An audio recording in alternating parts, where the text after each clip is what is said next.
자, 다음은 데이터 수집입니다. 이 데이터 수집 단계라는 게 이게 무슨 이야기입니까?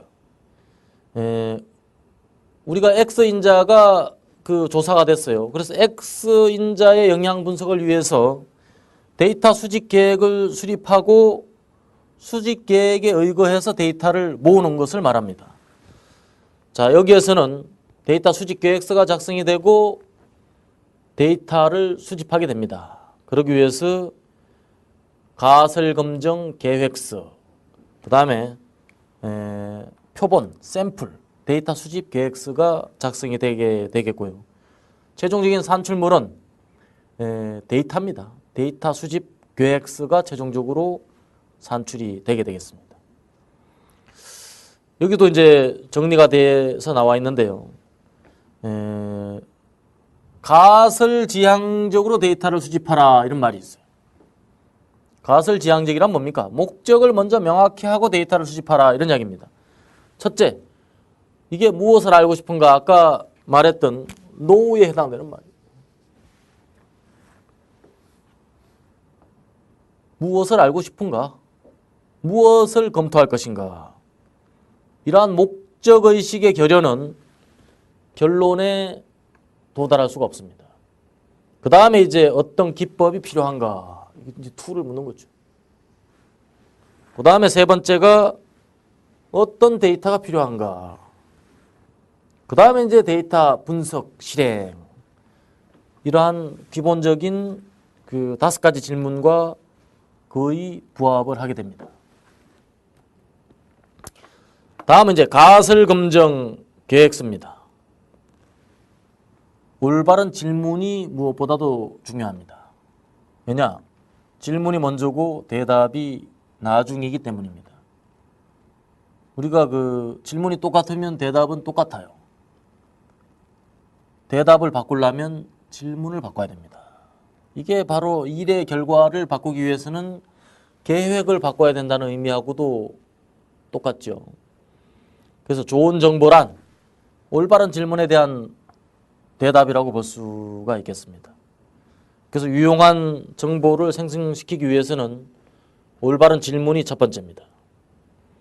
Good question은 useful information을 얻을 수가 있고 bad question은 unuseful information을 얻을 수가 있어요. 그 밑에 도표에서 나와 있는 원리는 바로 이러한 것입니다. 그 다음에 이제 사실적인 대답을 결정을 해야 돼요. 그 질문에 부합되는 대답이 사실적인 대답입니다. 그 다음에는 그러한 대답을 하기 위해서는 어떤 데이터가 구성이 돼야 되는가가 설계가 돼야 됩니다. 그 다음에 그래서 마이클 해리가 이야기했던 단순히 일하는 게 아니고 스마트하게 일하는 것. 그러니까 이게 그 일을 잘한다는 의미가 열심히 한다는 의미는 아닙니다. 스마트하게 올바로 열심히 하는 것. 이것이 기업의 경쟁력을 높이는 핵심이라고 볼 수가 있어요. 지금 여러분들은 데이터 수집 계획서를 보고 계십니다. 이 양식을 한번 살펴볼 필요가 있겠는데요. 첫째, 측정 대상이 뭐냐? 측정 대상. 여기서 하나 예를 들까요? 자, 측정 대상이 우리가 그 예를 든 바가 있었죠. 피자집에서 고객이 주문을 했는데 그 다음에 그 고객까지 도착했을 때 배달 소요 시간을 알고 싶다. 그럼 이건 가설이 필요하죠. 기본 가설이 뭐가 필요하겠습니까? 기본 가설은 고객에게 주문 받았을 때부터 도착하는 데까지 30분 이상 소요된다. 30분이 넘을까 안 넘을까? 이게 가설입니다. 그러면 가설이 2개가 필요하겠는데요. 하나는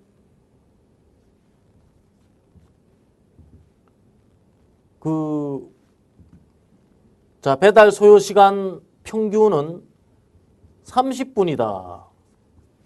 자, 이렇게 잡을 수가 있겠죠. 그 다음에 또 하나의 가설은 뭐예요?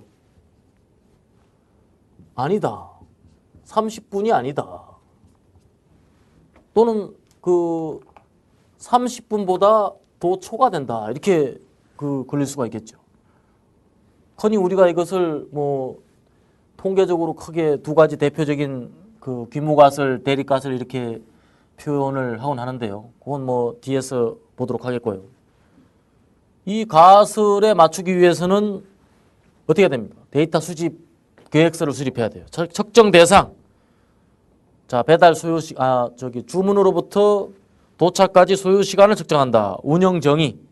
여기서는 전화 받을 때부터 고객 초인종을 누르고 바로 딱 인계되는 순간까지를 소요 시간으로 한다.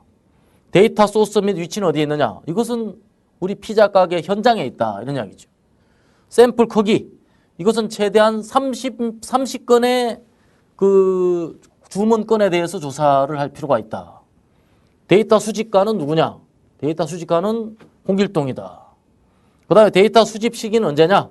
데이터 수집 시기는 아침 9시부터 밤 10시까지 그 랜덤하게 하루에 5건씩 1시간 간격으로 수집한다. 데이터 수집 방법.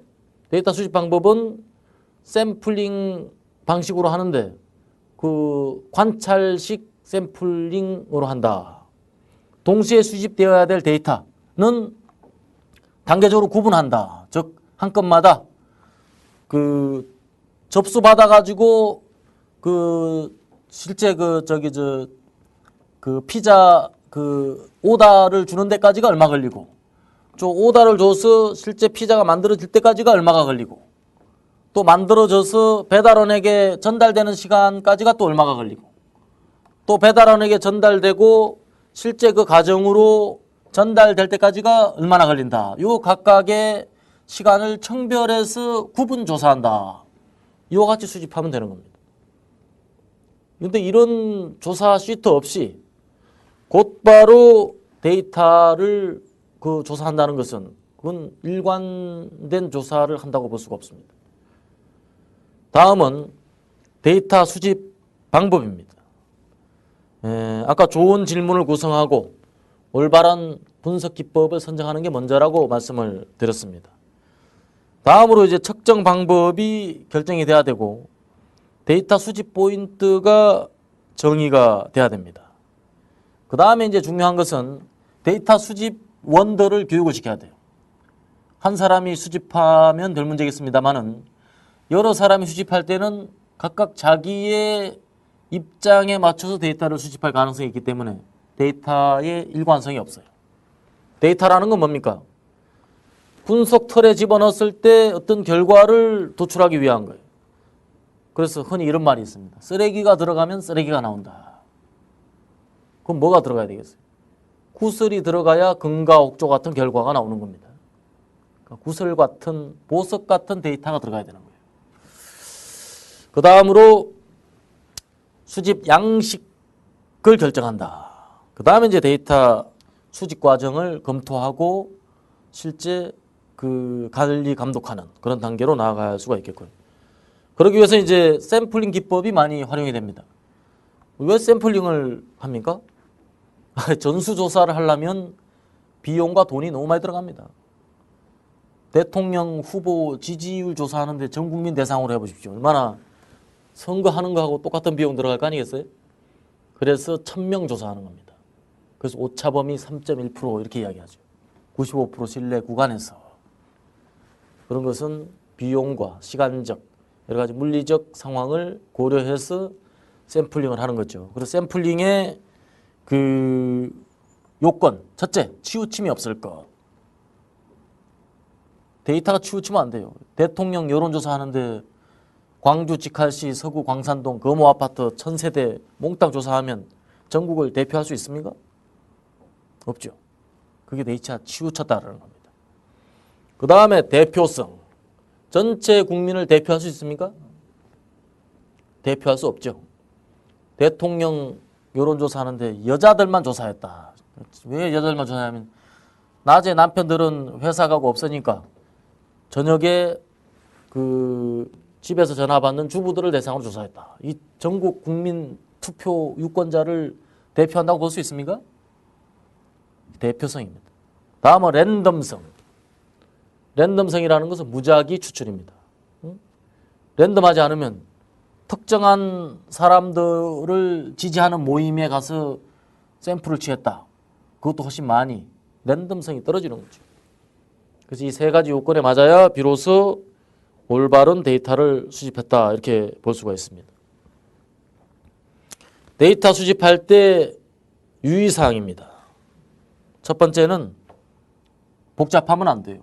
단순해야 합니다. 단순한 게 제일 좋은 방법이에요. 복잡하게 말하는 방식이 제일 나쁜 방식입니다. 단순해져야 돼요. 그래서 데이터 시트가 너무 이 식스시그마 한다고 하면 약간 좀 무겁게 생각하고 좀 폼도 잡고 싶고 그래서 좀 복잡하게 이렇게 시트를 작성하는 그런 경우가 허다합니다. 간단한 게 제일 좋습니다. 다음으로는 일관성을 유지해야 됩니다. 일관성은 뭐예요? 한결같아야 되는 거예요. 그래서 구체적인 가이드라인과 데이터 수집 방법, 시기, 장소 이런 것들을 그 똑같은 조건에서 맞춰줘야 됩니다. 비 오는 날과 비 오지 않는 날, 우산 팔리는 양이 현저하게 틀릴 거 아닙니까? 그냥 우산 판매량을 조사하는데 맑은 날 아무리 조사해봐야 소용이 없어요. 딱 일정한 조건. 비가 어느 정도 이상 오기 시작했을 때 어느 장소에서 육교 밑에서 아니면 지하철을 막 통로를 나오는 데서 30분 동안 조사한다. 또 비가 오기 시작한 연휴에 벌써 한 2시간 지난 후에 가서 조사한다. 이건 좀 차이가 있죠. 2시간 후면 이건 사람들이 이미 다 준비가 끝난 상태예요. 그래서 조사 목적에 따라서 데이터 수집 방법의 일관성을 가질 수 있도록 사전에 계획해야 되는 것입니다. 다음은 데이터 수집의 난이도가 너무 높으면 안 돼요. 쉽게 데이터를 수집할 수가 있어야 됩니다. 그러기 위해서는 데이터 수집 시트, 그런 양식들을 똑같이 나눠줄 필요가 있어요. 다음은 데이터를 수집하는 단계가 되겠는데요. 데이터를 수집하면서도 오류가 있을 수가 있습니다. 수집하는 사람마다. 그래서 그런 오류를 사전에 관찰을 통해서 충분히 검증을 할 필요가 있어요. 사람에 따라서 자기 성향이 있고 습관이 있고 또 이 자기만의 특징이 있기 때문에 그러한 특징을 보편성의 틀 속에 맞춰야 합니다. 그 다음에는 데이터 수집의 변동을 최소화해야 됩니다. 이 말은 데이터 수집의 타당성을 해치지 않는 사람. 타당성이라는 게 뭐라 그랬습니까? 측정하기로 되어 있는 것을 얼마나 정확하게 측정하느냐가 데이터의 타당성이라고 그랬습니다. 근데 예를 들어서 선생님의 능력, 지난번에 이야기를 했는데 선생님의 능력을 측정하는데 그 사람 친구를 보냈다. 그 데이터가 타당할까요? 아니면 그 사람의 부모 친척을 보내서 그 사람의 능력을 측정해 오라 그랬다. 아니면 그 사람 후배를 보냈다. 출신 학교 후배를. 그래서 이런저런 것을 고려해서 그런 변동 여지를 최소화해서 객관적인 데이터를 수집하도록 해야 합니다. 그 다음에 이제 수집 교육에 대한 것은 아까 말씀드렸죠. 굉장히 당연합니다. 그 교육을 통해서 모든 사람이 동일한 방식으로 동일한 절차에 의거해서 동일한 기준으로 데이터를 수집을 하게 되는 것입니다. 여기까지 해서 분석 단계 첫 번째인 데이터 수집의 원칙, 또 올바로 분석하기 위해서 모름지기 우리가 데이터를 어떤 컨셉을 가지고 수집을 해 나가야 될지, 오늘 굉장히 강조된 것은 데이터 수집 목적을 명확히 해야 된다. 그래서 알고 싶은 게 무엇인가? No, 첫 번째. 두 번째, 그걸 어떻게 볼 것인가? C. 세 번째, 그렇게 보기 위해서 사용돼야 될 도구가 뭐냐? 툴. 네 번째가 그 툴을 가지고 분석을 하기 위해서는 데이터의 수집 형식이 어떻게 돼야 되느냐. 마지막으로는 그런 요건을 갖춘 데이터가 어디에 있느냐. 요 5가지 꼭 기억을 하시기 바라겠습니다.